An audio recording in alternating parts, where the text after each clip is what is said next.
김진의 돌직구쇼에 오신 여러분 반갑습니다. 김진입니다. 저는 오늘도 이곳 광화문 청계광장에 나와 있습니다. 여권이 추진하고 있는 중수청 신설에 대해서 윤 총장이 공개적으로 반발을 했습니다. 검찰을 사실상 폐지하는 것이고 법치 말살이라는 것입니다. 이례적일 만큼 강경한 윤석열 검찰총장의 이 공식적인 반발에 전직 법무부 장관 2명도 나섰습니다. 윤 총장을 향해서 코끼리다, 호랑이다라는 비유까지 들었습니다. 조국 전 장관, 추미애 전 장관이 윤 총장을 반박하고 나선 겁니다. 청와대도 넌지시 윤 총장을 지적했다는데요. 잠시 후에 상세한 이야기 다뤄보겠습니다. 오늘 윤 총장은 대구로 내려갑니다. 저는 비가 오나 눈이 오나 내일 아침 이곳에서 여러분을 기다리겠습니다. 김진의 돌직구쇼 지금 라이브로 시작합니다. 잠깐만요.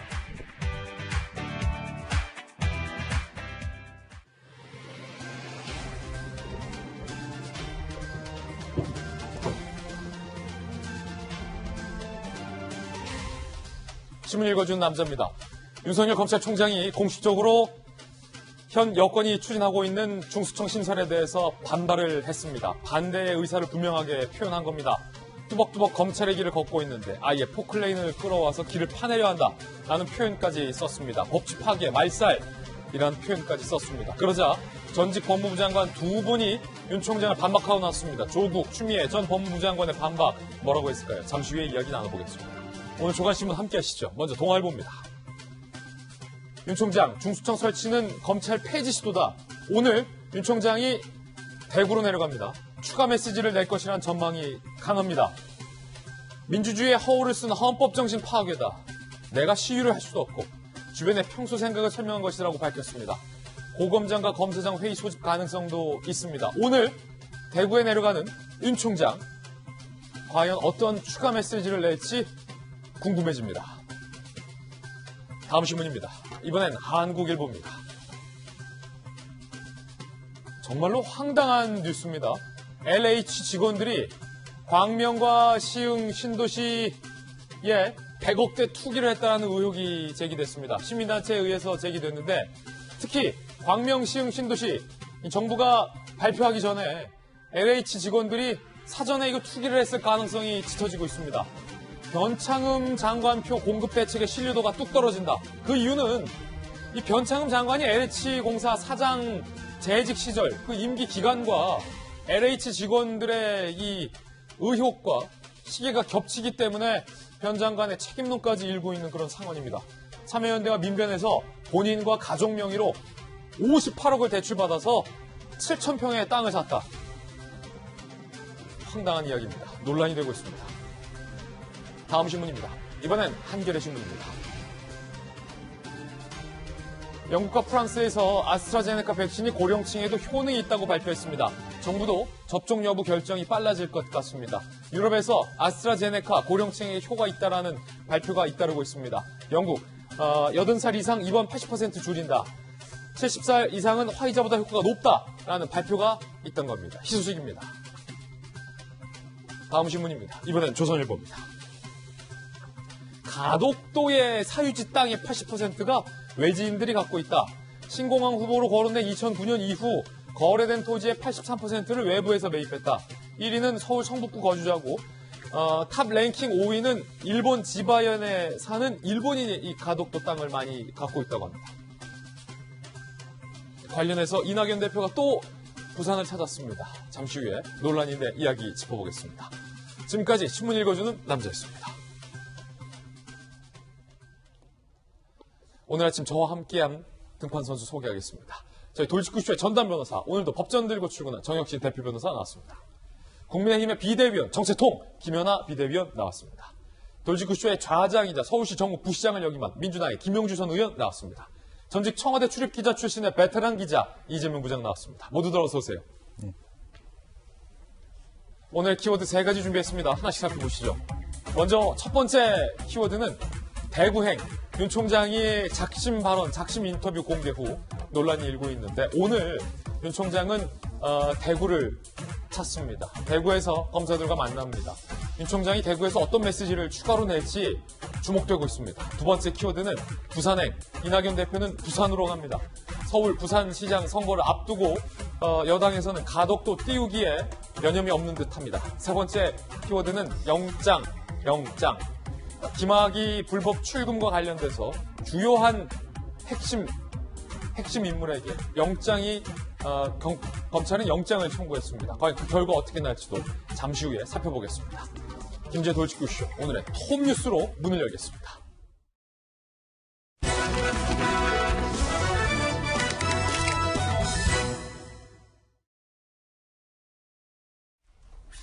윤 총장이 공개적으로 반발하고 나서자 2명의 전직 법무부 장관이 윤 총장을 반박하고 나섰습니다. 조국 전 장관, 추미애 전 장관입니다. 톱뉴스 주제는 2명의 전직 법무부 장관은 윤 총장에게 반박을 한 상황입니다. 윤 총장의 이 공개 반발 이후에 논란이 커지고 있는 상황입니다.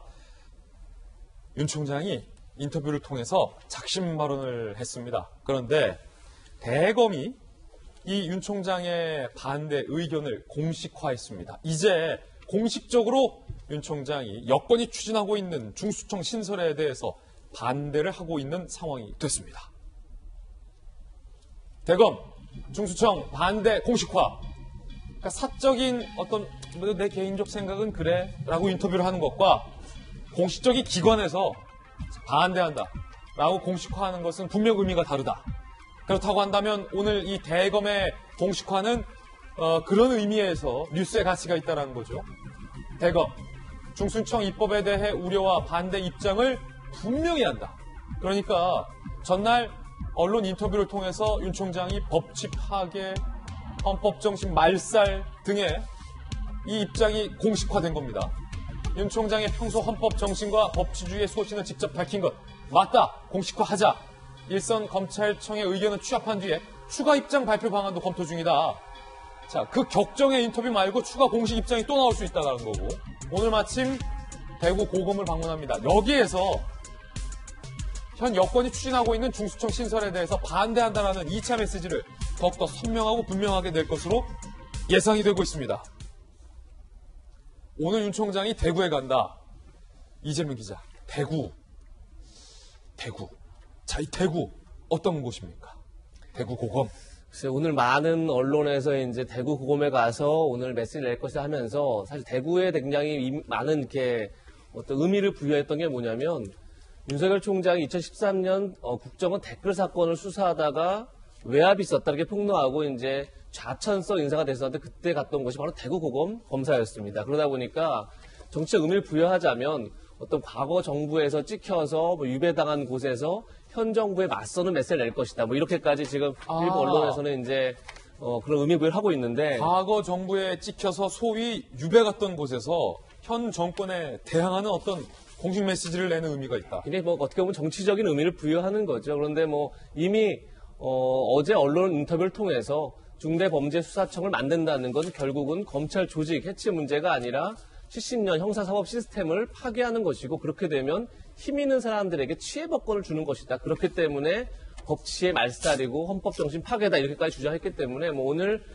대구고검 직원 만나서 이제 아마 간담회를 할 텐데 거기에서 그 자리에서도 이제 비슷한 내용의 본인의 주장을 하지 않겠는가 이렇게 의견을 내지 않겠는가 전망되는데 사실 오늘 행사 자체는 비공개입니다. 따라서 육성이 공개될지는 나중에 검찰에서 뭐 따로 공개할지 모르겠으나 일단 비공개 간담회이기 때문에 오히려 그것보다는 오늘까지 일선 검찰청의 의견을 수렴하기로 했었죠. 그럼 그 검찰청의 의견을 수렴하는 결과를 아마 오늘이나 내일쯤 윤석열 총장에게 보고가 될 텐데 그걸 가지고 아마 공개적으로 메시지를 또 내지 않을까 이렇게 전망할 수 있을 것 같습니다. 어제까지는 총장 개인의 의견을 이제 대검이 공식화했다면 오늘 일선 검사들의 취합된 의견을 바탕으로 어쩌면 김영주 의원님 총장을 필두로 하고 검사들의 의견도 총장의 뜻과 같다라는 검찰 전체의 어떤 반발 이런 모양새가 오늘 취해질 수도 있겠네요.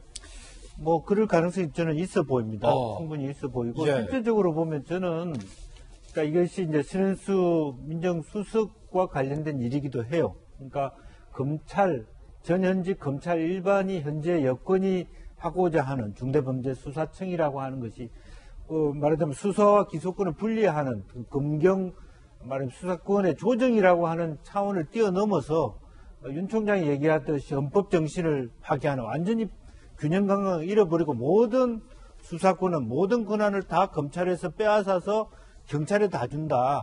이런 부분은 윤 총장이 보기에도 이것은 어떤 전체 대통령 밑에 어떤 법무부 밑에 혹은 법무부와 대등한 검찰총장의 어떤 직분의 지위를 떠나서 아니 우리나라 국민 한 사람으로서 혹은 법조인의 한 사람으로서 이것은 있을 수 없는 일이다라는 대의를 갖기 시작했다고 보여져요. 그렇기 때문에 여권도 그런 부분에 대해서 과도하다. 옛말에 배옥 몇 마리 잡으려다고 초가삼간 다 태운다. 벼룩 몇 마리 잡으려다 초가삼간 다 태운다. 예, 이것은 실제적으로 우리나라 제도 전체에 대한 그동안의 검찰, 경찰 전체에 대한 완전한 어떤 이게 밸런스를 상실한 권력 이동이거든요. 어느 정도의 조정의 차원이 아니라 이동으로 가버렸기 때문에 충분히 윤 총장이 판단할 때 이것은 정무적 판단을 포함해서 상당히 어떤 대의적으로 반발의 국민적 지지나 말하자면 그런 부분을 받을 수 있다라고 판단하게 되는 부분이라고 생각이 들어서 본인이 이미 언급한 것처럼 이제는 불태전의 자세로 아마 하게 될 거고 검찰 전체가 아마 윤 총장과 함께 뜻을 같이 하는 또 전직 말하자면 검찰 출신들도 아마 굉장히 빠른 속도로 가세할 가능성이 높다 저는 그렇게 봅니다. 그러니까 윤 총장 홀로 반발하는 게 아니라 어떤 검찰 조직 전체에 여권을 상대로 어떤 반발이 이어질 수도 있다. 김영주 전 의원의 견해였고요. 윤 총장이 어제 이렇게 메시지를 낸 바 있었죠. 여기에 일선 검사들의 반응까지 오늘 취재가 됐습니다. 모두 살펴보겠습니다. 자, 윤 총장 검수완박 정면 반박, 검찰을 폐지하려는 시도, 민주주의라는 허울을 쓰고 법치를 말살, 헌법 정신을 파괴하는 것이다. 가진 압력에도 검찰이 굽히지 않으니 칼을 빼앗고 쫓아내려 한다. 뚜벅뚜벅 제 길 걸으니 아예 포클레인을 끌어다가 길을 판에서 없애려 한다. 라고 정면 반박했죠. 직을 걸고 막을 수 있다면 100번이라도 걸겠다. 그런다고 될 일 아니다. 국민들께서 관심을 가져주셔야 한다. 형사사법 제도는 한번 잘못 디자인되면 국가 자체가 흔들리고 국민 전체가 고통받게 된다라고 입장을 낸 바 있습니다. 검찰 내부에서도 윤 총장과 뜻을 같이 하는 여론이 확산되고 있습니다. 성기봉 서울중앙지검 검사, 중수청은 일제강점기 특별고등경찰과 다를 바 없다. 일제강점기 때 일제가 추진했던 특별고등경찰을 지금 여권이 추진하는 거다라는 논리예요. 정경진 서울 남부지검 부장검사, 공안에서 수사해온 사건을 기소만 하는 중국의 인민검찰원, 앞에서는 일제, 뒤에서는 중국 공안, 박철환 안동지청장, 범죄 대응 능력에 커다란 공백이 초래된다. 그리고요, A 전직 검찰총장, 윤 총장 노골적과한테 인터뷰, 부적절한 측면도 있지만 오죽 답답했으면 저렇게까지 했을까 싶다.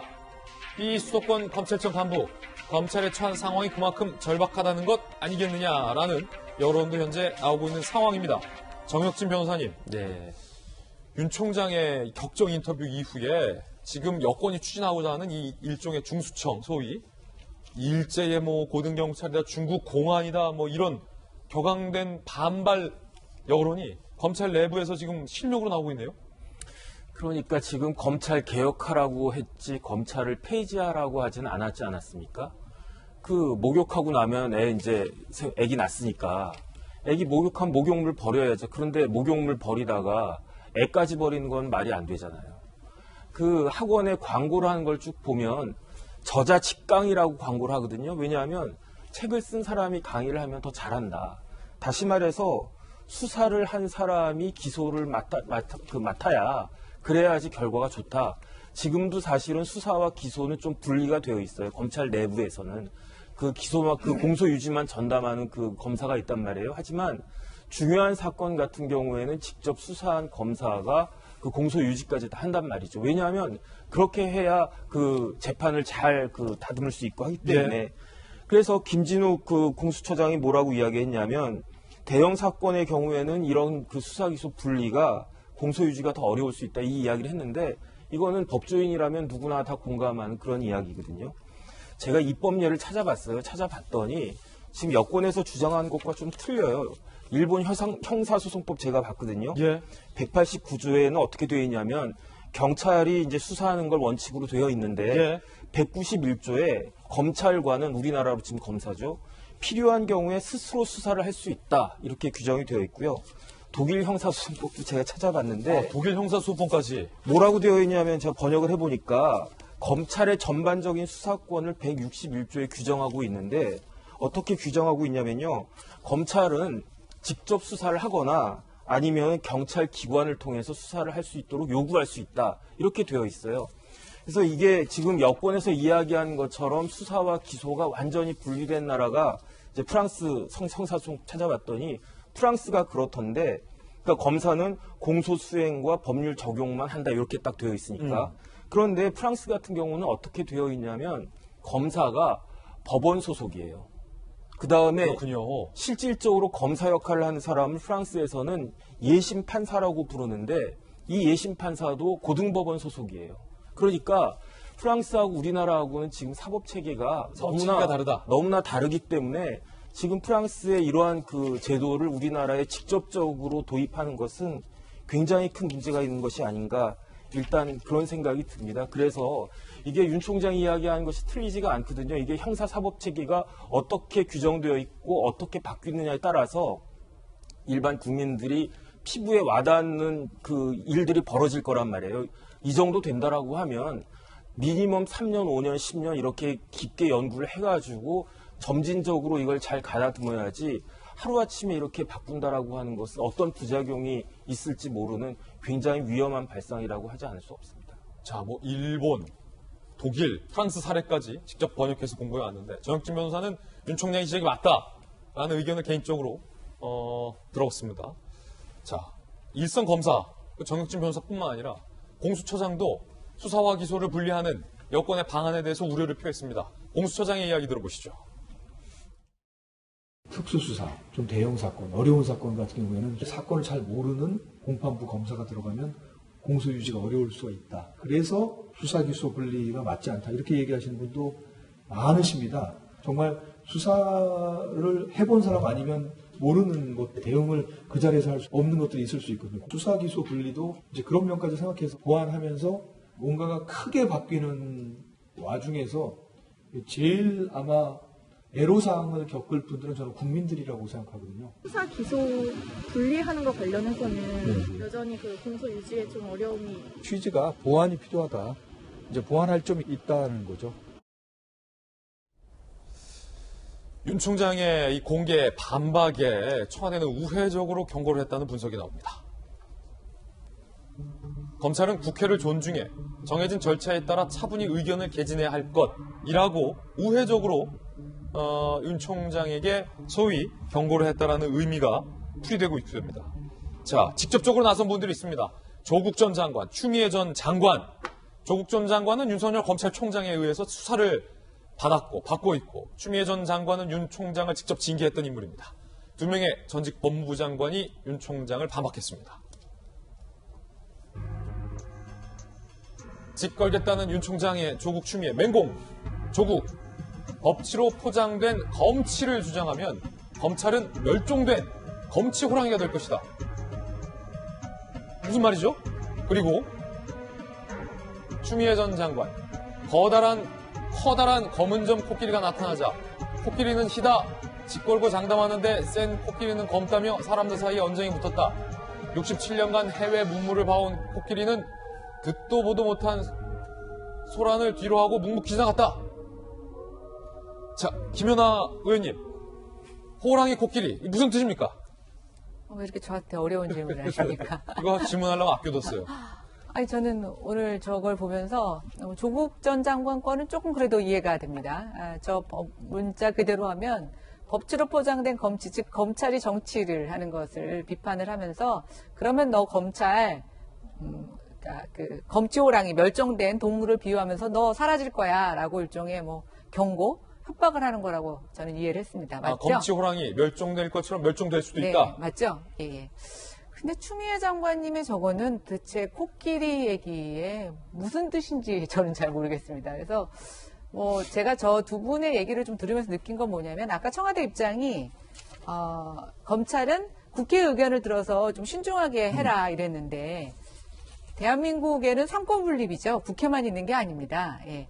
근데 이 삼권 분립에서 지금 서로의 역할을 감당해야 되는데 왜 지금 전직 장관님이 그것도 전부 다 지금 기소가 돼서 수사를 받고 계시는 두 분께서 왜 이렇게 콩나라, 판나라 저렇게 관여를 하시는지 저는 청와대에서도 두 분에게 좀 한 한 번씩 얘기를 해주셨으면 좋겠다는 생각이 들고요. 좀 아쉽습니다. 지금 야당이 야당 역할을 못하고 있죠. 저는 윤석열 총장이 왜 언론을 통해서 국민에게 힘을 실어달라고 얘기했는지 이해가 갑니다. 우리가 이제 국회에서 여러 상황, 특히 법무부 장관의 인사청문회라든가 국감을 통해서 보면 문제 제기를 해도 수적으로 밀립니다. 아무것도 저지할 수가 없고 뭐 견제도 안 됩니다. 그런 상황에서 지금 여당이 밀어붙이는 이런 검찰개혁이라는 거, 저희가 작년에 제가 이제 20대 국회에서 공수처를 반대할 때 이제 국민들께 잘 알려지진 않고 또 야당의 핑계 같은 핑계로 내걸었던 이슈가 뭐였냐면 지금 검찰개혁이 권력의 말을 잘 듣는 또 다른 검찰을 만드는 것이다. 그렇게 해서 공수처를 많이 반대해 왔었습니다. 여러분들 보십시오. 공수처가 끝나고 나니까 근데 그 과정에 어떤 일이 있었죠? 윤석열 총장과 법무부 장관 간의 대립이 있었고 사실은 청와대로까지도 대립이 확산되는 모습을 보였었습니다.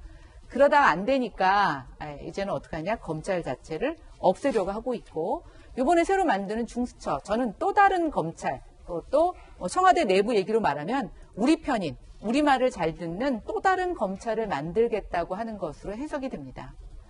야당의 정치적인 공세인 줄만 알았더니 그런 것들이 점차 현실이 되어가고 있고 정말 대한민국에서 이런 것들에 대한 균형을 맞춰주는 거 국민들밖에 호소할 수 없는 이 현실, 윤석열 총장의 그런 호소라고 생각이 되고 그런 측면에서 야당이 힘을 보태지 못하는 것 너무 국민들께 송구하고 죄송합니다. 야당 김연아 의원의 견해 들어봤고요. 이제 조국 전 장관은 기소가 됐고 추 장관은 기소가 안 됐고 자 그런데 추미애 장관이 얘기한 코끼리 김연아 의원은 저 코끼리는 모르겠다 무슨 말인지 김용주 의원님 추 장관의 메시지 다시 한번 볼까요? 함께 보시죠. 검치 호랑이까지는 김연아 의원이 해석을 해줬어요. 조국 전 장관 그러다가 윤 총장 멸종될 거다라는 경고다라는 김연아 의원의 개인적 해석도 있었는데 자 이 커다란 검은 점 코끼리가 걸어갔다. 무슨 뜻일까요? 김용주 의원께서 보시기엔. 사실은 이제 검은 백조 방안의 코끼리란 말을 줄여서 이렇게 검은 코끼리란 말을 하는 경우가 있습니다. 그것은 그렇습니까? 모두 다 알고 있으나 말을 하지 않는 중대한 무시하면 안 되는 문제. 그것이 아니라 검찰개혁의 문제다. 이렇게 생각하는 것 같은데. 그렇군요. 그런 부분 떠나서 아마 추미애 장관은 불교 신자다. 이런 게 먼저 모릅니다. 코끼리가 불교가 아무래도 인도에서 오다 보니까.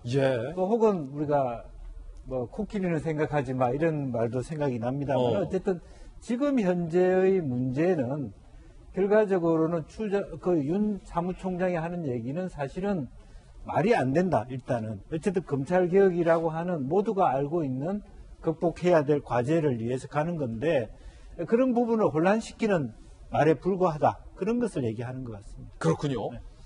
자, 박범계 법무부 장관은 이렇게 얘기했습니다. 들어보시죠. 당연히 검찰 구성원들의 여러 다양한 의견들을 들을 필요가 있다고 생각을 하고요. 총장님하고도 이제 자주 소통하시겠다고 하셨는데 이번에 이제 그 중수청이라든지 수사기소 분리 관련해서도 소통하실 생각 있으신가요? 저는 언제나 열려 있고 만날 생각이 있습니다. 민주당은 조심스러운 입장을 냈습니다. 들어보시죠. 윤석열 총장이 현재 임기를 4개월 남겨두고서 하신 말씀이고요.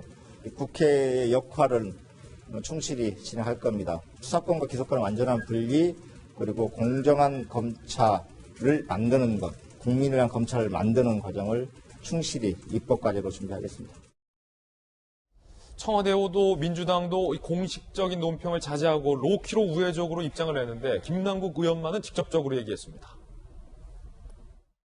명운을 건다는 게 얼마나 의미가 있을지 모르겠습니다. 임기 불과 몇 개월 남겨놓지 않고 직을 건다라고 하면 그거는 우스운 일이라고 저는 보이고요. 진심과 진정성을 의심할 수밖에 없는 그런 행동이라고 보입니다. 김남국 의원의 주장이 참 흥미로운데 직을 걸겠다라는 것은 이재명 기자 사실은 내가 이 사람을 좋아하든 좋아하지 않든 누군가가 자신의 직을 건다는 것은 그 자체로도 존중이 돼야 할 일이라고 생각을 하는데 굉장히 우스운 일이다라고 그걸 폄하했어요. 김남국 의원은. 그러면서 진정성이 의심된다라고 하는데 사실 여권이 지금 추진하겠다라는 중수청 그 의도와 진정성을 의심한다라는 게 윤 총장의 뜻이었잖아요. 자, 직을 건다라는 게 우습다라는 김남국 의원의 평가절하 어떻게 보십니까? 그건 김남국 의원이 지금 중대범죄수사청으로 가야 된다, 굉장히 강하게 주장하는 어떻게 보면 뭐 여당 내에서도 강경파의 한 사람이기 때문에 뭐 애써 폄훼한다 이런 생각이 들고 사실 애써 폄훼하는 것이다. 윤석열 총장도 스스로 얘기했습니다. 직을 100번 던져서도 막을 수 있으면 던지는데 직을 던지는 게 지금 의미가 있겠느냐 이런 얘기를 하죠. 그런 점에서 어떻게 보면 이제 오히려 그렇기 때문에 이제 여론의 호소에서 여론전을 통해서 어쨌든 여권의 독주를 막겠다 뭐 이런 이제 자신의 구상을 밝힌 건데 어쨌든 간에 청와대도 마찬가지고 어제 여당도 마찬가지고 굉장히 로키 확전을 자제하는 모습은 역력해 보입니다. 아마도 지난 1년 동안 추윤 갈등, 우리가 그렇게 흔히 표현하지만 어쨌든 검찰 개혁을 둘러싼 갈등을 통해서 어떻게 보면 윤석열 총장이 대권 주자로 부상을 했었고 예. 이것이 만약에 다시 한번 검찰 개혁을 둘러싼 갈등이 점점점 심화되면 결국 보궐선거를 앞두고 야권 지지층이 결집할 수 있다. 이런 이제 우려감이 있겠죠. 사실 그것도 있고 또 하나는 뭐냐면 지금 여권 내부도 중대범죄수사청을 지금 만드는 굉장히 속도를 높이는 것이 과연 옳으냐를 두고 굉장히 내분이 있죠. 실질적으로 이상민 의원이 민주당 의원이 공개적으로 여기에 대해서 반박을 하기도 했었고 사실 신현수 민정수석도 굉장히 반대한다 이런 지금 얘기가 언론을 통해 많이 보도됐었고 그러다 보면 다시 이걸 둘러싸고 오히려 여권이 내분에 휩싸일 수 있다 이런 여러 가지 이제 우려 때문에 아마도 청와대도 여당 민주당도 굉장히 확전을 자제하는 모습인데 흥미로운 건 조국 전 장관 추미애 전 장관은 예. 굉장히 공개적으로 이제 이걸 비판하고 있죠. 전 뭐 첫 번째는 그러니까 결국 어떤 생각이냐면 추미애 전 장관이라든지 조국 전 장관은 사실 물론 이제 검찰 개혁의 중요성을 강조하려는 것이라는 뭐 본인들의 생각을 뭐 믿어 의심치 않지만 어쨌든 간에 나름대로 본인 정치를 또 다 하고 있다 이런 생각이 하나 드는 거고 또 하나는 저는 조국 전 장관이 지금의 뭐 범죄수사청이 필요하다 이런 주장을 할 수 있지만 그 전에 먼저 어쨌든 지금 공수처를 만들고 그리고 6대 범죄를 검찰에 남기면서 이런 설계 자체를 본인이 한 거죠. 그러면서 본인이 스스로 얘기했던 거죠. 검찰이 잘하는 특수수사는 검찰에 남겼더라고요. 근데 지금은 왜 6대 범죄까지를 중대범죄수사청으로 옮겨야 하는지 이거에 대한 설명이 필요할 것 같고 또 하나는 그렇게 기소와 수사를 분리하는 게 원칙이라면 왜 공수처는 기소와 수사를 합쳐놨는지에 대해서도 저는 오히려 조국 전 장관이 거기에 대한 설명을 먼저 해야 되지 않나 이런 생각이 듭니다. 조국 전 장관이 한 입 갖고 여러 말 한다는 말이에요? 입장이 바뀐 거죠, 분명하게. 2018년도에 공수처를 포함한 검찰 개혁에 대한 방안을 만들면서 본인 스스로가 6대 범죄를 두고 중대한 특수수사는 검찰이 잘하고 있기 때문에 남겼다라고 했는데 그거에 대해 입장이 바뀌었으면 왜 지금은 중대범죄수사처가 꼭 필요한지 이에 대한 설명이 필요한 거고 조금 말한 것처럼 기소와 수사를 분리한다면 왜 공수처가 그렇게 하지 않았는지에 대해서도 본인이 설명을 해야겠죠. 직을 걸 수 있다. 직에 연연하지 않는다. 어제 대검 관계자와 기자들의 취재 과정에서 취재 기자들이 이렇게 물었습니다. 윤 총장이 민주당이 추진하고 있는 이 중수청 신설 법안이 국회를 통과하게 되면 윤 총장은 사퇴할 수도 있느냐? 라는 기자들의 굉장히 직접적인 질문에 대해서 그 대검 관계자는 총장은 언제든 직에 연연하지 않았다라고 사퇴 가능성에 대해서 부인을 하지 않았습니다. 정치권에서는 어떤 반응 나오고 있을까요? 함께 보시죠. 김종인 국민의힘 비대위원장은 윤 총장 사퇴 3월 이번 달 사퇴 가능성에 대해서 내가 보기엔 그런 느낌도 든다. 3월이 윤 총장의 결정적 순간이 될 것이다. 김종인 위원장은 별의 순간을 얘기한 적이 있었죠. 그 별의 순간이 지금이다. 결정적 순간이다. 라고 얘기를 한 것으로 보입니다. 검찰 출신의 김웅 의원, 윤 총장 명분만 있으면 옷 벗을 것이다. 4.7 보궐선거 결과 나온 후 중수청 반대해봤자 아무 의미 없다는 걸 잘 알고 있다.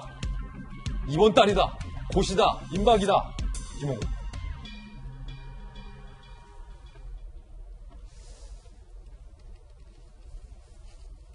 정혁진 변호사님. 네. 3월이면 이번 달이잖아요. 이번 직을 달이네요. 던진다는 거예요. 네네. 특히 3월에 여권이 이 중수청 어떻게든 현실화하겠다라고 세게 드라이브를 걸고 있는 상황이잖아요. 그러면 총장이 정말로 이거에 반발을 하면서 정치 출마, 대권 선언할 수 있다는 뜻입니까, 이분들?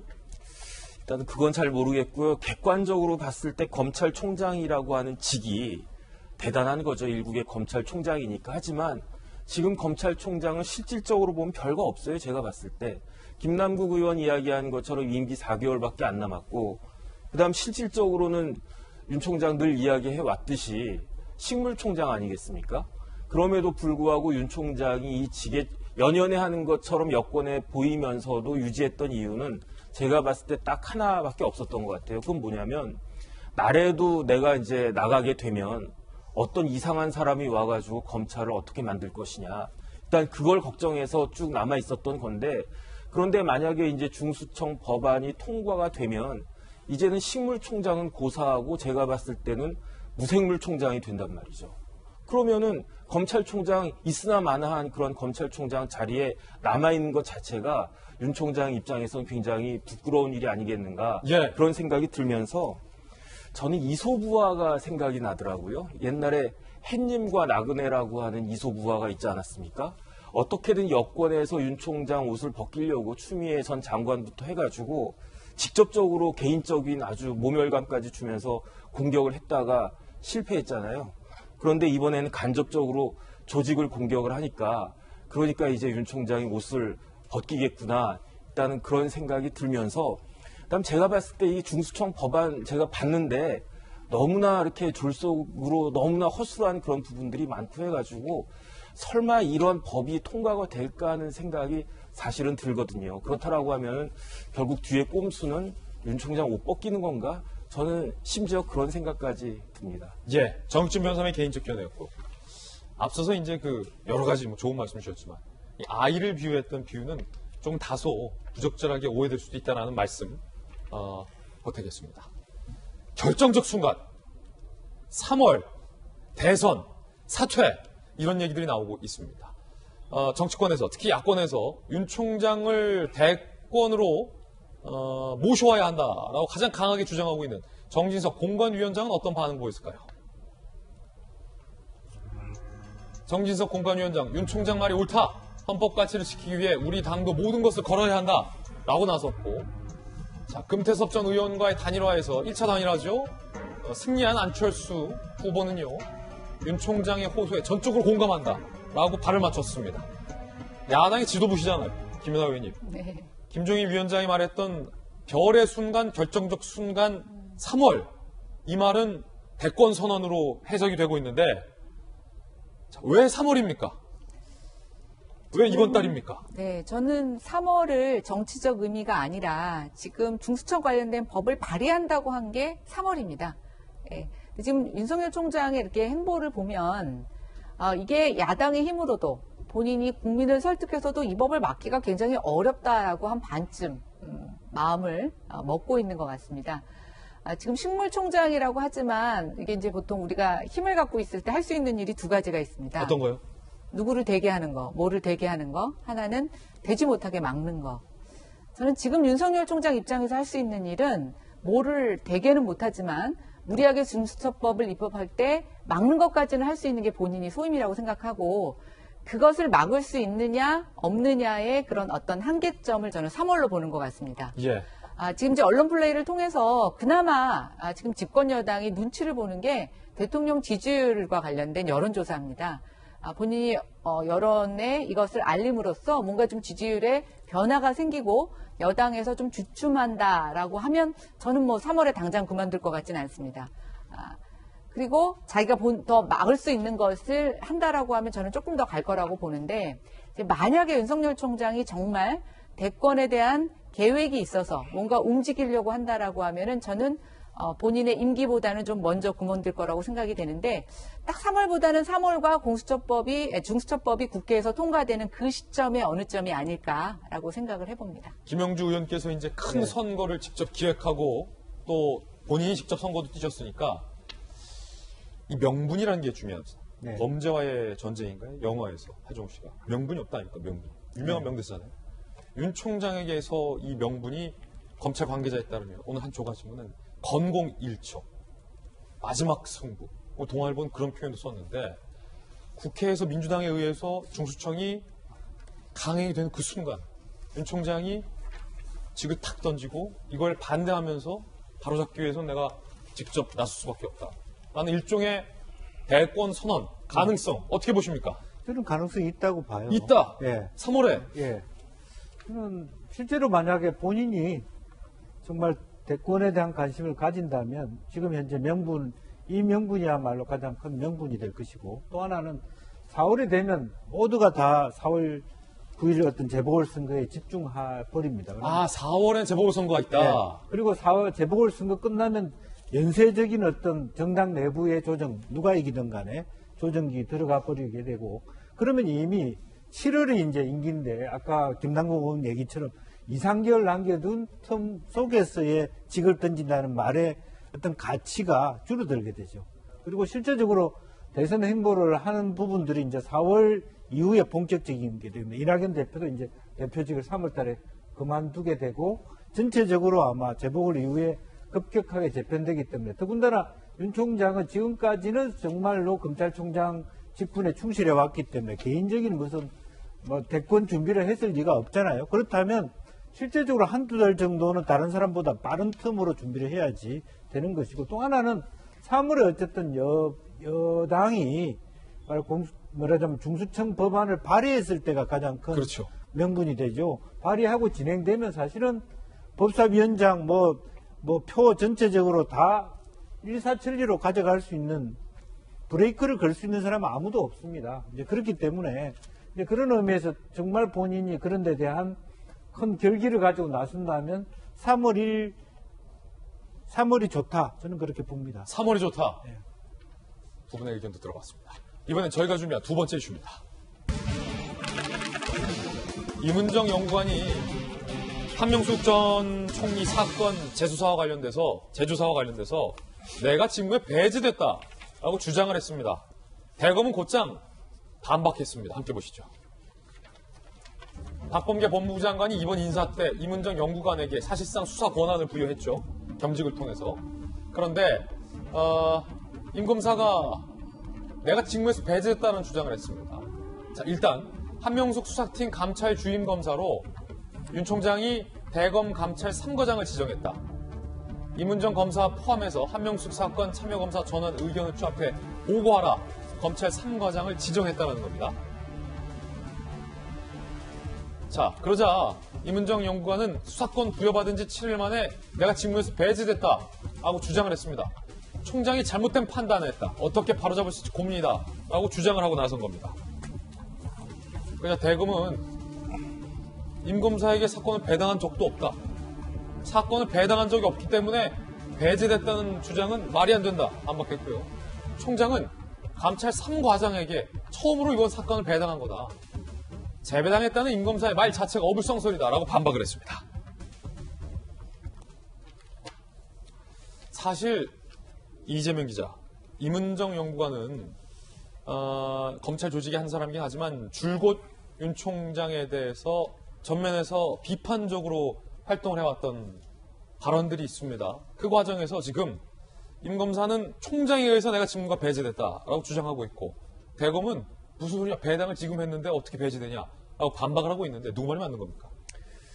진실게임 양서를 가고 있는데, 어쨌든 간에 임은정 검사와 다르게 지금 대검의 얘기는 배당한 적이 없기 때문에 직무배제가 아니라는 건데, 사실 배당권 자체는 검찰총장에게 있는 거죠. 그런 점에서 대검의 주장이 틀리지 않다고 볼 수 있는데, 어쨌든 간에 임은정 검사는 지금 지난해 9월에 원포인트 이사 왔었죠. 대검 감찰 정치연구관이 원포인트로 딱 한 사람만 이사 왔었는데, 결국 그러면서 이제 혼자 어떻게 보면 한명숙 전 총리의 불법 정치자금 수사팀이 위증교사했다. 이게 무슨 얘기냐면, 당시에 한명숙 전 총리에게 돈을 건넸다는 한만호 전 대표가 법정에서 증언을 뒤집습니다. 돈을 주지 않았다고. 그랬더니 검찰에서 당시에 한만호 전 대표의 교정시설 동료를 증인으로 내세웠는데, 그 증인에게 위증을 교사했다는 겁니다. 수사팀이. 그런데 사실 이 사건은 이미 지난해 서울중앙지검에서 한 차례 수사를 통해서 무혐의를 결론을 냈었고, 또 이 한명숙 전 총리 감찰을 방해했다고 해서 그것이 이제 윤석열 총장의 징계 사유에도 포함되어 있었죠. 그런데 당시에 그 법무부 징계위원회에서도 증거가 없다 해서 무혐의 처분한 바 있습니다. 그런데 불구하고 이제 계속 지금 임은정 검사를 중심으로 해서 이제 그 사건을 계속 감찰을 하고 있는 거고, 거기에 이제 수사권까지 부여하는 조치를 취했던 거죠. 그러다 보니까 이제 갈등이 굉장히 심화된 상황에서 이제 결국은 윤석열 총장이 감찰 3과장 이 사건을 이제 배당하면서 이제 다시 갈등이 폭발한 게 아닌가 싶은데, 그래서 이걸 뭐 이문정 검사가 계속 지금 본인이 어쨌든 배제됐다는 주장을 계속 하고 있고, 또 이제 추미애 전 장관도 오늘 아침에 보니까 이 사건 자체를 다시 돌려줘라 이렇게까지 얘기를 하고 있는데, 그래서 어떤 권한 자체가 총장에게 있고 그것이 이미 징계위원회에서도 문제가 없다고 한 상황인데 이것을 계속 문제 삼는 것 자체가 오히려 정치화하고 있는 게 아니냐 이런 생각도 듭니다. 이 기자, 대법원에 의해서 한명숙 전 총리는 돈을 받은 것 유죄가 선고됐어요. 대법원 이후에는 더 그 이후에 과정이 없습니다. 여권에서는, 일각에서는 대법원의 판결인데도 불구하고 한 전 총리의 혐의에 대해서 인정을 하지 않는 분들이 꽤 많습니다. 왜 추미애 전 장관도 그렇고 이문정 연구관도 그렇고 대법에서 이미 유죄가 판결된 한명숙 전 총리 사건에 뭐랄까요?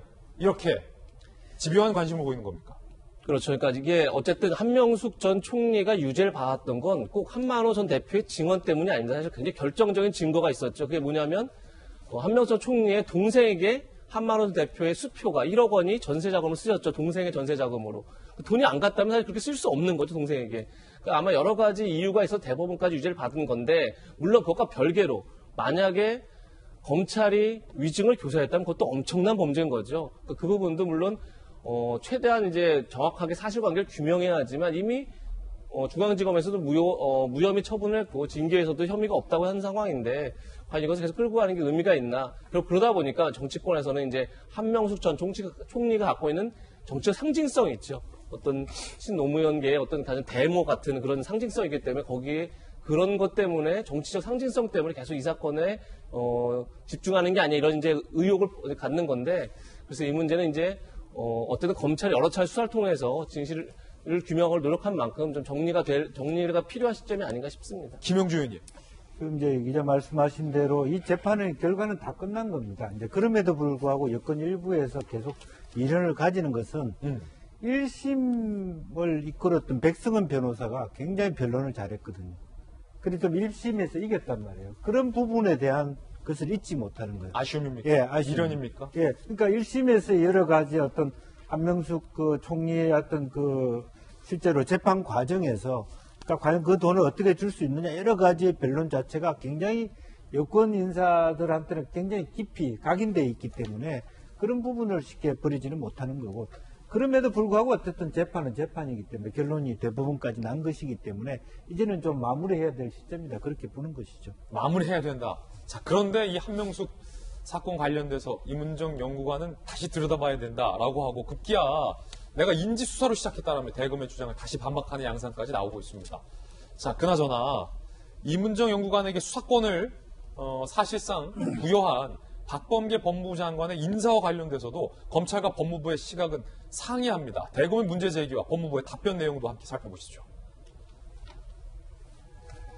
대검이 공문을 보내서 감찰 관련 정책 연구관에게 수사권을 준 법적 근거가 뭐냐? 묻는 형식이지만 문제 제기죠.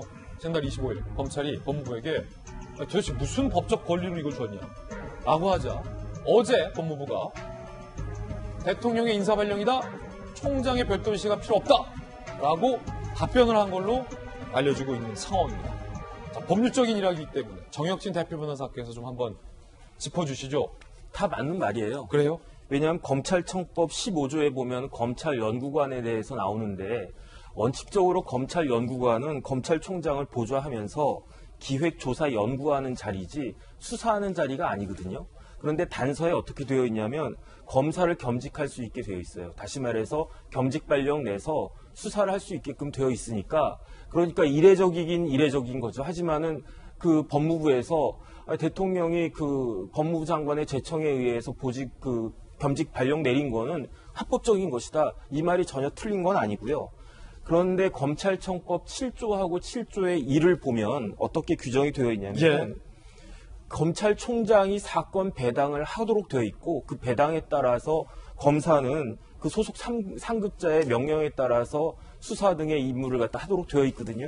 그렇기 때문에 다시 정리를 갖다가 하면 겸직 발령하는 것은 대통령의 권한이지만 사건 배당을 하는 것은 검찰총장의 권한이기 때문에 각자의 권한을 존중하는 것은 맞다, 이런 생각이 들고, 그 다음에 이제 이문정 검사가 왜 굳이 이렇게 검사 겸직 발령을 받았는가? 결국은 이제 자백한 거나 마찬가지죠.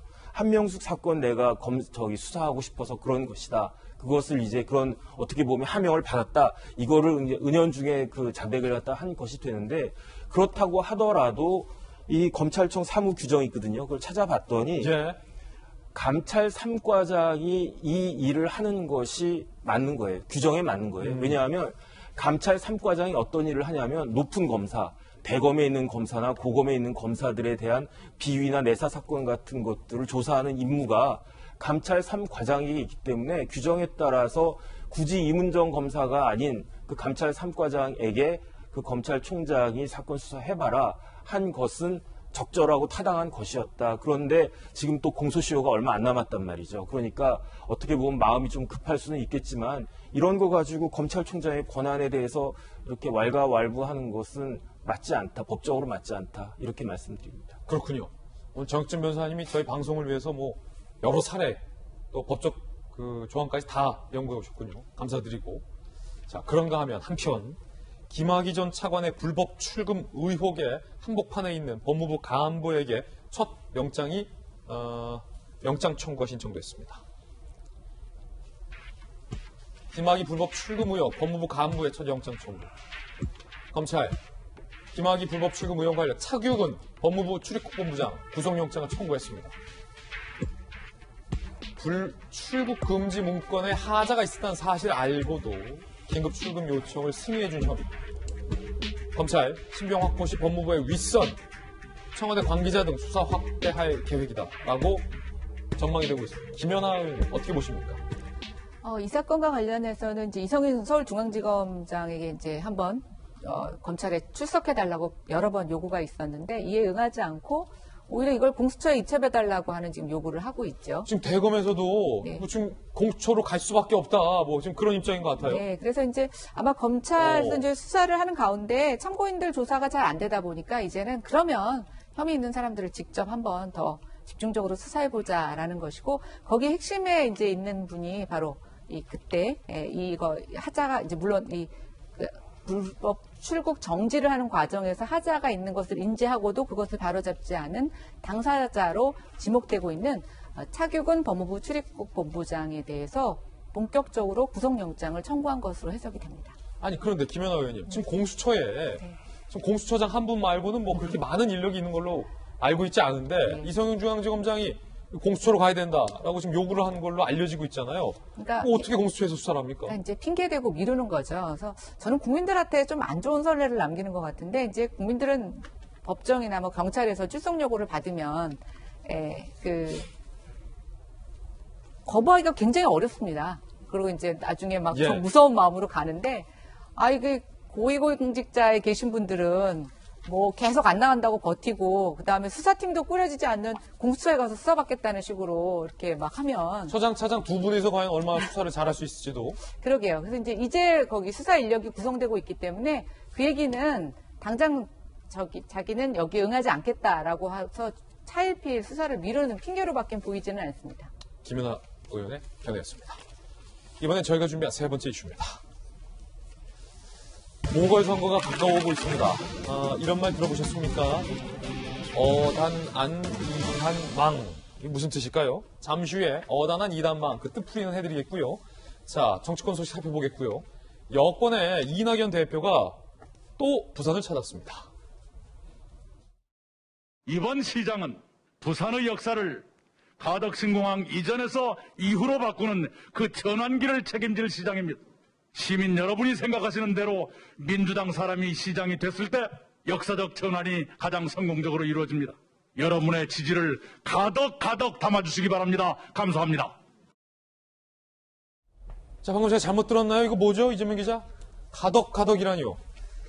가덕도가 지금 부산 보궐선거에서 가장 중요한 이슈죠. 그러다 보니까 약간 아재 개그라고 할까요? 이낙연 대표가 지지를 가덕 담아달라 이렇게 표현하면서 굉장히 어떻게 보면 이제 별박한 마음을 표현한 게 아닌가 싶은데 벌써 뭐 부산에 간 게 올해만 4번째라고 하더라고요. 이낙연 대표가. 그리고 지난번에 문재인 대통령과 함께 가덕도 공항을 부지를 봤던 게 이제 한 닷새 전인데 닷새 만에 다시 이제 부산을 찾아서 부산 보궐선거에 상당히 힘을 싣고 있는 그런 모습인데 이낙연 대표 입장에서는 이제 좀 있으면, 그러니까 8일, 9일날 이제 퇴임을 하게 되는데, 그러고 나서도 이제 바로 선거대책위원장을 맡아서 보궐선거를 진도 지휘하겠다, 이렇게 밝힌 상태죠. 그렇게 되면 결국은 이번 보궐선거 결과에 어떻게 보면 본인의 다음 대선 행보까지 연결되기 때문에 굉장히 사활을 걸고 부지런히 지금 다니고 있는 게 아닌가 싶습니다. 예. 아무리 그래도 가덕이라니요. 그만큼 좀 가덕 신공항에 사활을 걸고 있다라는 의미로 좀 해석이 되는데, 야권에서는 물론 여당 후보가 돼야만 가덕 신공항이 된다라는 저 발언 자체에 문제를 삼고 있기도 합니다. 자, 그런가 하면 가덕도 신공항에 대해서 국민들은 어떻게 생각하고 있을까요? 여론조사 결과 함께 보시죠. 잘못된 일이다가 53.6%, 절반이 넘습니다. 잘못된 일이. 잘된 일이 33.9%. 잘 모르는데요. 12.6%의 결과를 보이고 있습니다. 국민 과반이 가덕도 특별법 통과는 잘못된 일이다, 잘못한 일이다 라는 응답이 나온 겁니다. 여론조사 결과 하나 더 보겠습니다. 부산시장과 관련해서 여야의 양자 대결 결과 함께 보시죠.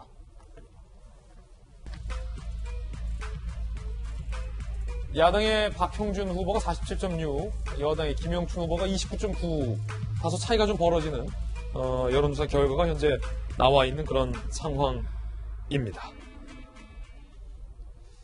자, 그런가 하면 이 여권에 또 하나의 변수가 생겼습니다. 이번에 서울시장 선거 얘기인데, 박영선 후보가 여당 후보로 확정이 됐는데 이 여권도 단일화 과정에 있습니다. 다시 말해서 열린민주당의 김진애 후보와 박영선 후보와의 단일화를 앞두고 있는데, 문제는 이 김진애 후보가 배수진을 쳤다는 겁니다. 들어보시죠.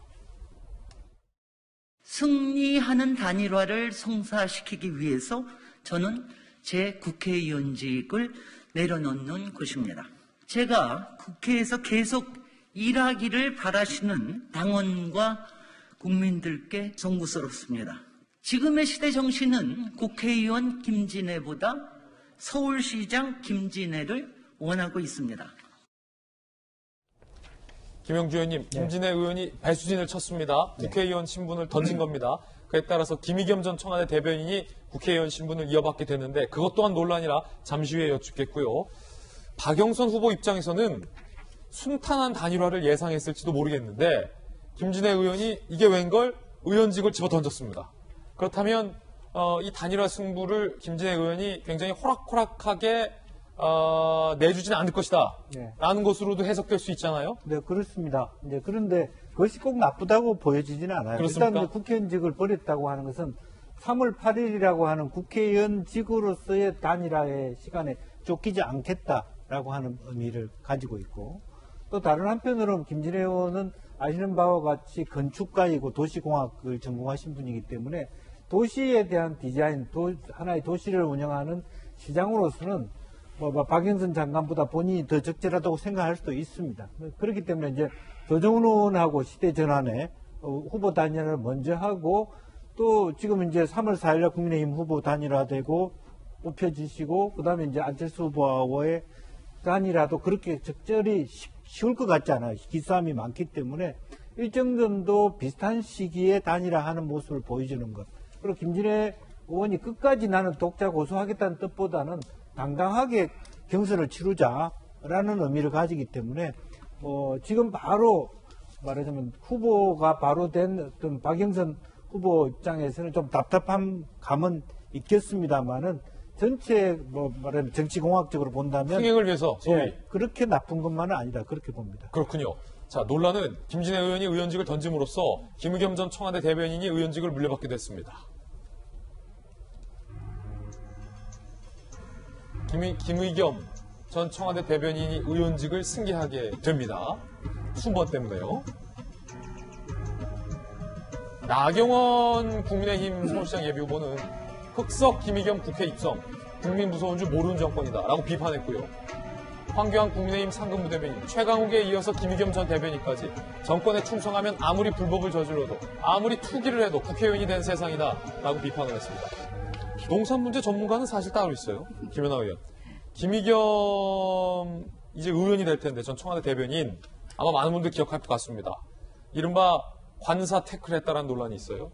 본인의 집을 다 보증금을 빼서 은행에서 대출을 받아서 재개발 그 노른자라는 평가를 받고 있던 흑석동에 굉장한 대출을 이른바 베팅을 해서 어마어마한 부동산 이 수익을 남겼다라는 것으로 논란이 됐고, 그를 위해서 자신의 집의 보증금을 빼고 관사로 온 가족이 같이 이주했던 건 아니냐라는 논란이 굉장히 일었고, 논란이 야기되자 김의겸 전 대변인이 청와대에서 물러나면서 수익금을 사회에 환원하겠다라고 했는데, 환원 여부는 아직 명확하게 보도되지는 않고 있는 그런 상황인데 환원을 잘 하셨겠죠. 자, 의원직을 물려받게 되네요. 어떻게 보십니까? 저는 어제 이제 김진애 의원의 사퇴보다는 김의겸 전 대변인의 국회 입성이 사실은 더 좀 관심이 가는 대목이었습니다. 여러분도 잘 아시겠지만 청와대 대변인일 때 초기 대변인을 했었죠. 문재인 대통령이 부동산 문제만큼은 자신 있다라고 얘기하고 강력한 부동산 정책에서 드라이브를 걸 때 사실 그 측근에 있었던 대변인은 자신의 노후를 위해서 평생 집 한 채만 갖고 있거나 뭐 전세로 사시다가 노후를 위해서 부인의 권유로 흑석동에 재개발 투자를 하게 됩니다. 근데 워낙 규모가 커서 그걸 어떻게 투자하나 봤더니 청와대 대변인이 되면서 관사로 들어오면서 본인이 살고 있던 전세 보증금을 그 흑석동 재개발 지분을 사는데 활용을 했죠. 그래서 굉장히 논란이 있었고 결국은 아마 그것을 처분한 것으로 알고 있습니다. 그리고 그 처분한 금액의 상당 부분을 본인이 기부하겠다라고 얘기를 했는데, 사실은 김의겸 전 지금은 의원인가요? 대변인인가요? 헷갈리네요. 김의겸 전 대변인이 후보로 공식 그 선거 등록을 하고 할 때서부터도 이 기부금의 실천 여부가 많이 논란이 있었습니다. 그래서 그때 이제 어느 지역을 그 기부를 하는데 그것이 자기 정치적인 지역과 연관이 있다라는 비판도 있었고 해서 저는 사실 이번에 직을 승계 받으시면 정말 어디에 얼만큼 하셨는지 좀 관심이 가는 대목이기도 합니다. 예. 지금 이제 두 분의 어떤 의원직 승계 인수와 관련해서 국민들은 이제 그때 논란이 됐던 김의겸 전 대변인의 관심을 갖고 있죠. 그러나 저는 이제 정치권에서 입장에서 보면 김진애 의원이 좀 만만치 않은 변수라고 생각이 듭니다. 왜냐하면 박영선 지금 후보자의 경우에는 조금 앞서 있다는 것 때문에 약간 수세적인 입장을 취하고 있습니다. 토론에도 많이 나가지 않고 굉장히 절제된 언어로 인터뷰를 하고 있는데, 김진애 의원이 들어오게 되면 저는 상황이 달라진다고 생각합니다. 특히 아주 도시정책에 대해서 상세한 내용을 알고 있는 김진애 전 의원은 박영선 후보자에게 있어서 야당 후보자보다 더 아픈 곳을 찌를 수도 있다는 거죠. 그래서 지금 이게 이제 단일화가 좀 늦어지면서 선거 자체가 좀 후반부로 갈수록 뜨거워지고 있는데, 야당 단일화 이슈에 못지않게 저는 여당에서도 뭐 단일화에 큰 이변은 없겠지만 여러 가지 박영선 후보자의 경쟁력에 좀 치명타를 줄 수 있는 그런 날쌘 토론이 있을 수도 있다라는 기대감을 좀 가져봅니다. 예. 김의겸 전 대변인이 3억 7천여만 원을 장학재단에 기부했다라고는 지금 나오고 있군요. 자, 이번에는 야당 소식도 한번 살펴보겠습니다. 김종인 비대위원장이 제3지대 후보로 단일화돼서는 최대한 선거에서 이길 수 없다라고 안철수 후보로 단일화되는 것에 대해서 부정적인 입장을 피력했습니다. 들어보시죠. 제3지대 후보로 단일화가 돼가지고서는 시장 선거 이길 수가 없어요. 생각을 해봐세요. 우리가 기호 2번 국민의힘이냐, 기호 4번 국민의당이냐, 과연 국민의당의 4번을 가지고서 선거에 이겼다고 확신할 수 있어요? 또 안철수 후보 지지율이 국민의힘 어느 후보보다도 지지율이 높은데 이걸 어떻게 극복하실 보관이나 게 있으신가요? 지금 현재 나타나고 있는 지지율이라고 하는 것은 솔직하게 얘기해서 그게 진짜 지지율이 아니에요. 그 안철수 후보는 그걸로 있어서 착각을 하는 것 같은데. 앞서서 이번 이슈의 주제로 어단안, 이단망이라는 이야기를 전해드렸습니다. 어단안은 안철수 후보 측에서 어차피 단일화는 안철수다라고 여유를 부리는 듯한 뜻이고, 이단망은 김종인 비대위원장의 입장에서 이대로 단일화되면 선거 망한다. 안철수 비토와 관련된 내용을 줄임말입니다. 어단안, 이단망. 지금부터 이 본격적인 이야기 해보겠습니다. 자, 방금 전에 들었어요. 김영주 의원님. 네. 김종인 위원장은 이대로 단일화되면 이거 본선거 망한다. 네. 이단망. 어떻게 생각하십니까? 맞는 말씀이시죠. 그렇습니까? 네. 망해요? 실제로 보면요. 이제 보궐선거라는 특징이 있습니다. 예. 보궐선거는 총선거와 달리 투표율이 낮을 가능성이 많고 그것은 어느 정도는 조직력에 기초한 선거일 수밖에 없습니다. 이제 그런 면에서 실제로 보면 우리 돌직구쇼 멤버이시기도 했지만 고성덕 변호사께서 한번 교육감에 나오신 적이 있고요. 그때 제가 조희연 선대 본부장을 맡은 적이 있어요. 상대 진영에 선대 본부장. 예, 선거 10일 전에 제가 3등을 하고 있었어요. 예. 조희연 후보가 10%도 안 될 때 우리가 1등한다. 고성덕 후보 미안합니다만은 3등한다 그렇게 얘기했더니 그대로 됐어요. 그때 우리 저 운동원들이 위원장님 우리를 취업하기 위해서 하는 얘기인데 너무 과합니다. 그렇죠. 그렇게 지지율이 얘기했습니다. 그거밖에 안 됐으니까. 예. 근데 실제적으로 그 전에 곽 전 교육감도 그런 트렌드를 이뤘습니다. 지금 35% 되는 안철수 후보의 지지율이라고 하는 것에 대한 것은 일정 정도 호감도에 불과합니다. 그것이 어떻게 국민의 당이라고 하는 당이 그걸 흡수할 수 있는 기제가 없고요. 또 실제로 그렇게 됐을 때 말하자면 이번이 선거운동을 하기가 굉장히 어렵습니다. 이제 그런 의미에서 김종인 위원장의 말씀이 사실은 지금은 불리해 보이나 최종적으로 누가 저 언론사에서 저한테 이런 질문을 해서 안철수 후보하고 국민의힘 후보 중에 누가 더 민주당 입장에서 좋은 파트너가 될까? 제가 이렇게 안철수 후보가 훨씬 좋은 파트너가 될 수 있다. 우리가 이길 수 있다. 그렇게 답한 부분도 있거든요. 민주당 입장에서? 네네. 어떤 분이나 쉬운 성분은 아니죠. 예. 그렇지만 실제적으로 당력이라고 하는 것, 그걸 무시하기 어렵다라는 측면에서 두 가지를 말씀하신 것 같은데 실제적으로 보면 단일화 시너지를 과연 국민의힘 말하자면 당원들이 흔쾌히 투표하러 가겠느냐 기분이 나야 되는데 만약에 안철수로 단일화가 되면 예.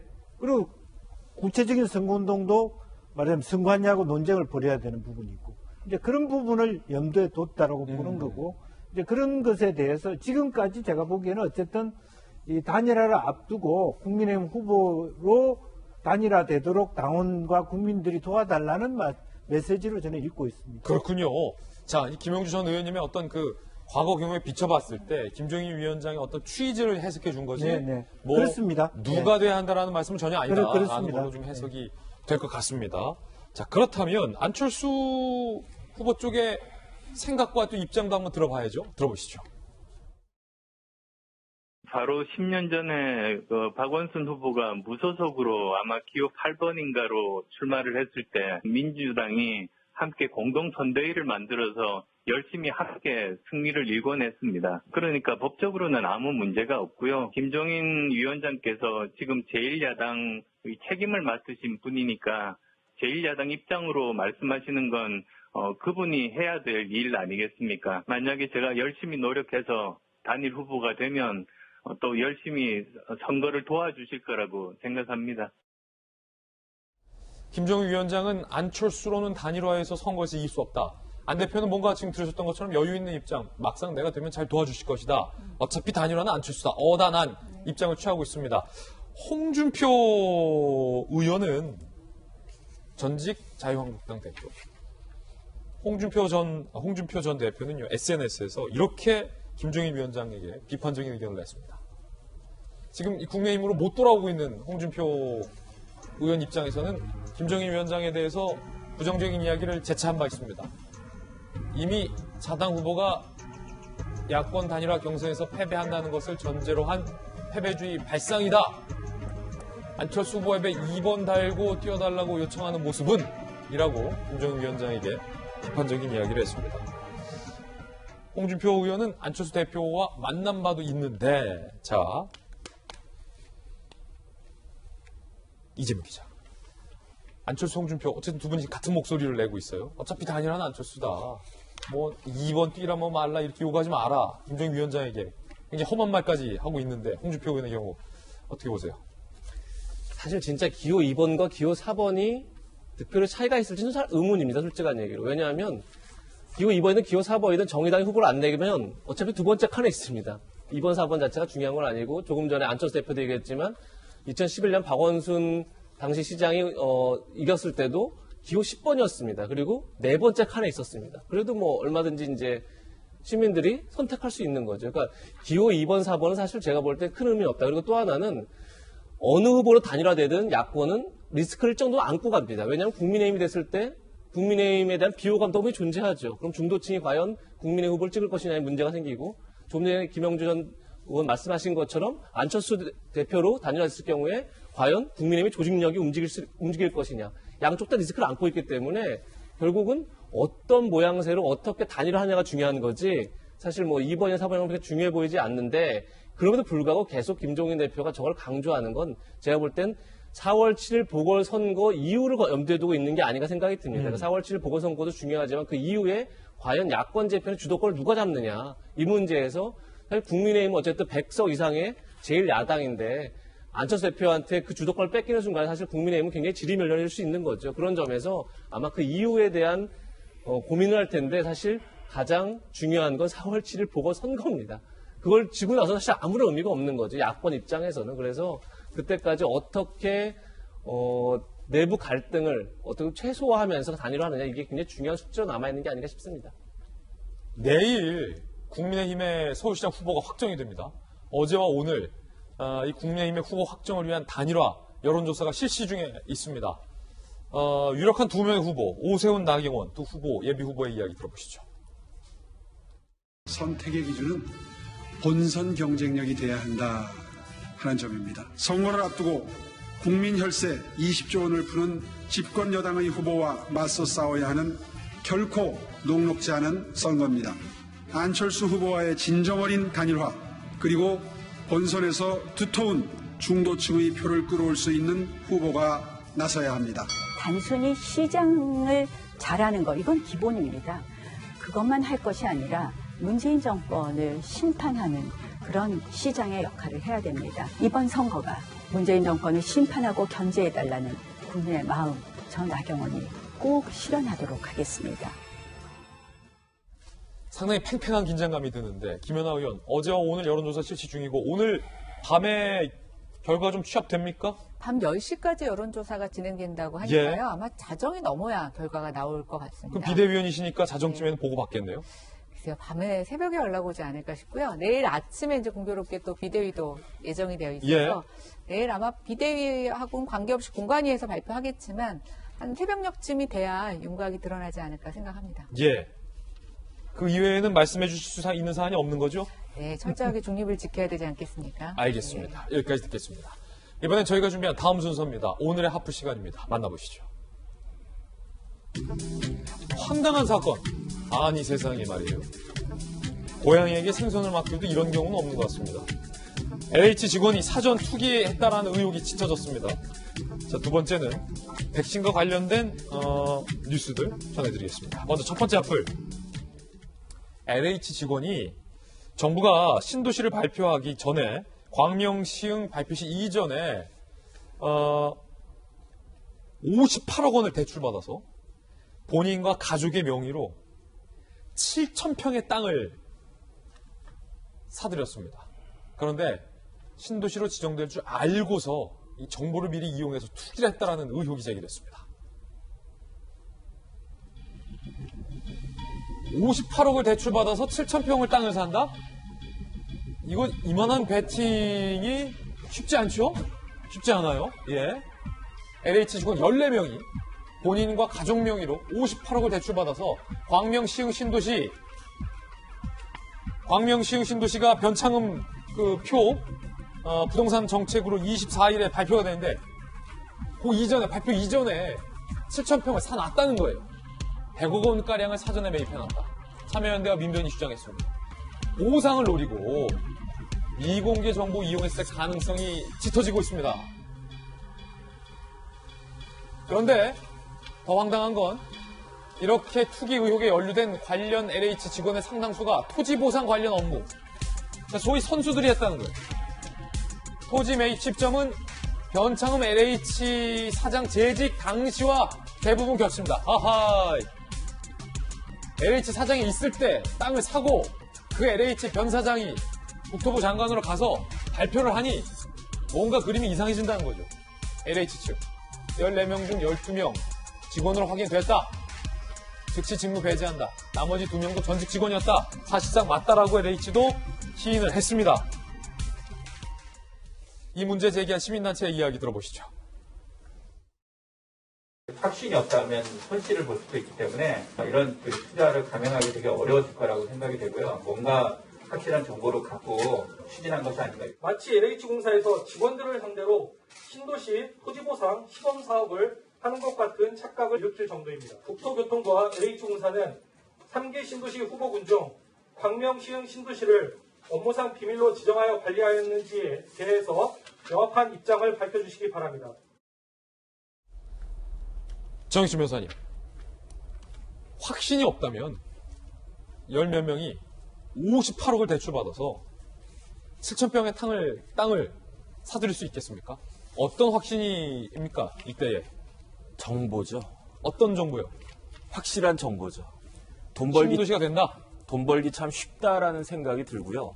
내 돈 가지고 뭐 100억 투자하는 거는 가능해요. 내가 100억이 있는데 한번 해보자 해가지고 100억 몰빵할 수 있어요. 하지만 대출 받는 거는 그거 가지고 안 되거든요. 조금 전에 김모 전 대변인 생각이 나고요. 그 다음에 제가 봤을 때는 이거는 기강이 회의가 해도 너무너무 회의할 수밖에 없다라고 하는 게 법에 다 걸리거든요. 이게 첫 번째 부패방지법에 보면은 이런 식으로 미공개 정보 이용하면은 징역 7년 이하. 그런데 공직 유관 단체이기 때문에 LH가. 그다음 두 번째는 뭐냐면은 LH에서 금이야 오기야 이렇게 잡고 있는 법이 있어요. 이게 뭐냐면 공공주택특별법. 예. 공공주택특별법도 이런 식으로 미공개 정보 이용해가지고 이득을 얻으면 5년 이하 징역 처하도록 돼 있거든요. 더 심한 건 뭐냐면 그 LH 공사와 관련된 특별법이 있어요. 한국토지주택공사법. 이 법 28조에 보면 이런 그 보상 담당하는 그러한 직원이 자기가 하고 있는 업무를 그 비밀을 이용해가지고 이런 식으로 이득을 취하면 징역 5년 처하도록 되어 있거든요. 그래서 제가 봤을 때 이분들은 뭐 돈도 돈이지만 조금 그 큰 집에 가셔야 될 것 같다. 일단 그 생각이 듭니다. 예, 이거 현행 법률 위반이다. 김연아 의원이 부동산 정책 전문가시잖아요. 국민들은 현 정부의 부동산 기조 때문에 집이 없는 서민들은 집값이 너무 올라서 집을 살 생각조차 거두는, 정말 눈물을 흘리면서 거두는 국민들이 상당수고, 어떻게 집 좀 겨우 마련해 볼라 했는데 대출이 막혀서 그조차 못한 국민들이 상당수고, 전세조차 구해지지 않아서 결혼 출산 미루는 우리 젊은 층들이 정말로 많은데, 어떻게 정부의 LH 직원들은 얼마요? 58억을 대출받아서 7,000평을 사놓는다고요? 변창흠 장관 그때 LH 사장이었는데 이거 관리 안 하고 뭐 한 겁니까? 저는 한편으로는 되게 대범하다는 생각을 했고요. 왜냐하면 LH 직원들 중에 저런 정보를 직간접적으로 접할 수 있는 경우가 많이 있습니다. 근데 저건 정말 범죄가 되거든요. 굉장히 조심하고 정말 하는 경우도 남의 이름을 빌리거나 남에게 정보를 줘서 해도 걸리는 경우가 있는데, 이거는 당당하게 자기 이름을 갖고 또 전직 직원까지 포함해서 또 보상 업무에 대한 경험이 있던 직원들이 한 범죄입니다. 그래서 저는 굉장히 이것은 엄하게 다뤄야 된다고 생각을 하고 있고요. 특히 지금이 어떤 시대입니까? 문재인 정부는 집도 한 채만 가지라는 것이고, 부동산에 투기하지 말고 부동산 투기 이득 자체는 불로소득이라고 해서 원천적으로 차단하겠다고 하는데, 공기업의 직원들이 이 부동산에 투기를 한 겁니다. 아마 조사해보면 집도 한 채씩 다 있었을 것 같고요. 변창흠 장관 들어오면서 하도 이제 규제가 심해지니까 부동산 스터디 같은 데 가보면 이런 정보가 들어옵니다.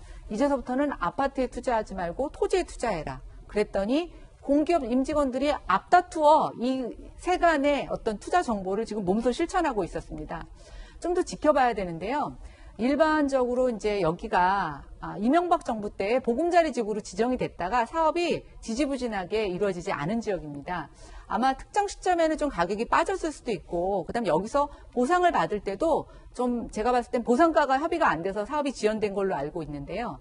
보상 업무를 담당했던 직원들이 여기에 땅을 샀다는 것은 어떻게 해야 최대의 보상을 받는지 노하우를 알고 있었을 가능성이 큽니다.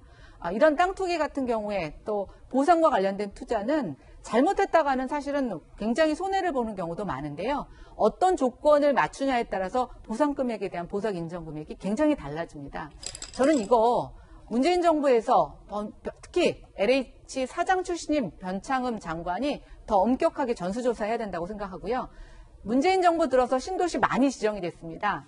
다른 사업장에도 이와 한 비슷한 사례가 있는지 좀 더 전폭적으로 조사해서 엄벌에 처해야 한다고 생각합니다. 이렇게 되면은 사실은 김영주 의원님, 변창흠 장관이 신임 국토부 장관으로 발탁이 됐잖아요. 엄청난 논란에도 불구하고 발탁이 됐어요. 발탁돼서 지금 거의 뭐 발탁되자마자 내세운 대책 중에 하나인데 거의 첫 대책부터 지금 이렇게 잡음이 있으면 앞으로 변창흠표 정책의 어떤 신뢰성, 왜냐면 부동산은 저거거든요. 심리거든요, 심리. 과연 이게 잘 될 수 있을까라는 걱정이 좀 드네요. 그렇습니다. 안 그래도 이제 그동안에 문재인 정부가 최근에 대통령께서 부동산만은 자신 있다고 말씀을 한 부분이 어차피 수도권 여러 가지 어떤 법제도적 개선 또 정부 여러 차례 소위 특단의 대책에도 불구하고 사실은 무용지물이 되어 있는 상황 속에서 변창흠 장관이 LH공사 사장 시절에 저렇게 소위 모랄 해제도가 있었다라고 하는 부분들이 상당히 많은 신뢰성에 금이 가는 그런 결과를 초래하지 않을까 싶고요. 저는 개인적으로 보면 우리 정부가 너무 지나치게 LH공사 또 서울시가 SH공사에 의존하는 주택정책, 재건축, 재개발 정책을 취하는 것에 대해서 좀 반대입니다. 사실 국가 전체가 물론 LH나 SH가 가지고 있는 공적인 기능이 있죠. 말하자면 저소득자들을 위해서 어떤 최소한의 그리고 혹은 말하자면 부동산 가격을 인하시킬 수 있는 특단의 대책을 하기 위한 방책으로 사용돼야 되는데 국토개발 전반을 LH가 여러 가지 기획하는데 같이 포함된다라고 하는 건 굉장히 걱정스러운 부분이 아닐 수 없고 또 그런 일을 한다면 그걸 담당하는 자들이 굉장히 공사를 구분할 수 있어야 되는데 자기가 그걸 보는 사람이기 때문에 아무도 모를 것이라는 심리가 저런 일을 만들잖아요. 자기가 해놓고 자기가 보상하는 다른 사람은 별로 관심도 없고 모르는 특수 분야 이런 부분들은 굉장히 문제가 크다라고 보고 LH 전반적으로 감사하면 감사 또 혹은 직무 배제뿐만 아니라 아까 전혜필 변호사 말씀하신 대로 실정법 위반이라는 혐의로 좀 강하게 처단을 해야 될 거라고 봅니다. 예, 두 번째 하플 백신 관련된 소식입니다. 가짜 뉴스 엄단에 나섰습니다. 오늘부터 신고 게시판 운영된다. 백신 맞으면 불임, 치매, 좀비, 위치 추적, 사망자 1000 이런 것들 각종 가짜 뉴스에 대해서 방송통신위가 오늘부터 신고 게시판을 운영한다라고 합니다. 사실관계 확인 후 삭제 요청 수사 의뢰가 진행된다라고 합니다. 이런 백신과 관련된 가짜 뉴스는 당연히 이렇게 엄벌이 되어야 할 것 같습니다. 자, 그런가 하면 한편 아스트라제네카가 고령자에게 과연 효과가 있느냐와 관련돼서 주요 선진국들이 잇따라 발표를 했습니다. 영국 80세 이상 고령층 입원 치료 가능성 80% 감소다. 그러니까 효과가 있다라고 발표를 하고 있습니다. 영국 보건부 장관 1회 접종만 보면 화이자보다 아스트라제네카가 예방 효과가 약간 더 나았다라는 발표도 있었고요. 프랑스도 74세까지 접종이 가능하다라고 나이를 늘렸습니다. 자, 정부 3월 말 이후로 미뤄진 65세 이상 고령층 접종을 당길지 여부를 이제 검토하게 된다라는 얘기입니다. 정혁진 변호사님, 네. 아스트라제네카와 관련돼서 이제 고령층에게 효과가 확정되지 않았다라는 얘기가 있었는데 지금 영국과 프랑스 등에서는 오히려 고령층에서도 효과가 더 좋다 이런 발표도 있었고요. 그러니까 여태까지 아스트라제네카 관련해가지고 문제가 있었던 것은 아스트라제네카가 위험하다 그런 것이 아니었고 효과가 있는지 없는지가 아직 객관적으로 검증되지 않았다는 것인데 그 이유가 여태까지 그 대상이 적었다는 이야기죠. 그런데 시간이 흐를수록 접종하는 사람들은 많아질 거고 그렇다고 하면 그 과정에서 얼마만큼 효과가 있는지 혹시 부작용이 있다면 얼마 정도 될 것인지 이런 부분들이 다 확인이 되지 않겠습니까? 그렇기 때문에 너무 급하게 서두를 것은 아니고 차츰차츰 그 추이를 지켜보면서 그 안전하다고 더 느껴질 때 그때 접종이 되면 그럼 충분할 것으로 그렇게 생각이 되고요. 그 다음에 또 여러 가지 그 백신들이 추가적으로 또 더 개발이 될 수도 있지 않겠습니까? 그래서 어쨌든 지금은 코로나19에 대한 그 인류의 반격이 시작이 된 것이다. 이것이 굉장히 중요하다라고 생각이 됩니다. 예. 자, 저희들은 60초 광고 후에 돌아오겠습니다. 잠시 후에 뵙죠. 네, 오늘 저희가 준비한 소식 모두 다 전해드렸습니다. 지금부터 시작되는 인터넷 라이브 방송 라방 이사말로에서는요, 오늘의 주제 윤석열의 마지막 승부라는 주제로 본방에서 못다한 이야기 나눠보겠습니다. 라방에도 많은 관심 부탁드립니다. 저희들은 내일 아침 9시 15분에 더욱더 풍성한 소식 들고 인사드리겠습니다. 오늘 하루는 분명 어제보다 나을 겁니다. 좋은 하루 되십시오. 고맙습니다.